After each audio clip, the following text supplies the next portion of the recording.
Hello po, magandang araw po sa inyong lahat. Nandito po kami, kasama ko siya. Nanahimik lang siya kasi galit siya noong isang araw. Ayaw ko namang magalit ulit, baka magka-stroke, di ba? Okay, hayaan na natin manahimik siya. So, ngayon po, ayaw ko pong magalit, sa totoo lang. Kasi ang pag-uusapan ko lang naman, ang pag-uusapan lang natin, yung classroom.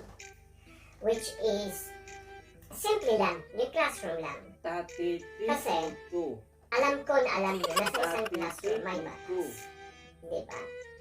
Pero, dito sa classroom na to, ang batas dito, bawal kang magbutas. Pero, lingid sa kaalaman ng marami, may butas doon maliit. Pero, hindi ka makakalabas doon sa butas kasi maliit nga eh.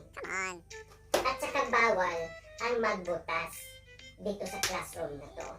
Pero nandyan na eh, may butas na. Matagal na yung butas na yan, hindi inaasikaso.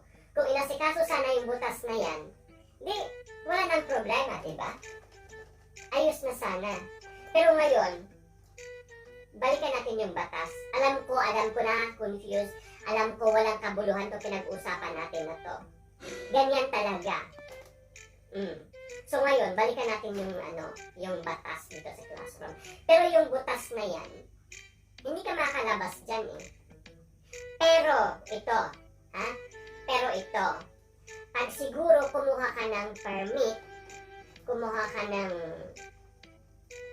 clearance sa management na pwede mong palakihin yung butas para pwede kang lumabas, pwede siguro.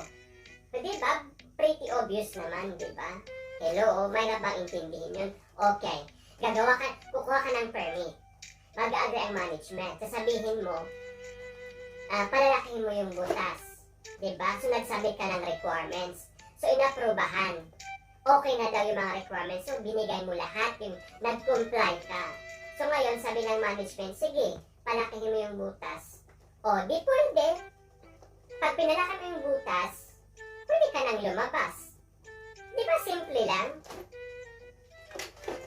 Alam ko, di nyo ako naiintindihan eh. Kasi ako din di ko naiintindihan yung pinagsasabi ko eh. Lumabas na naman yung pagka-nonsense ko. Dapat nag-shut up na lang ako eh. Nakakahiya ko. Huwag yung istorbohin yan. Pag nagalit yan, magkaka-stroke yan. Pero alam ko wala akong naiintindihan. Siguro matatapos yung video na to na wala tayong naintindihan, walang kabuluhan. Kaya, i-relieve na lang natin doon.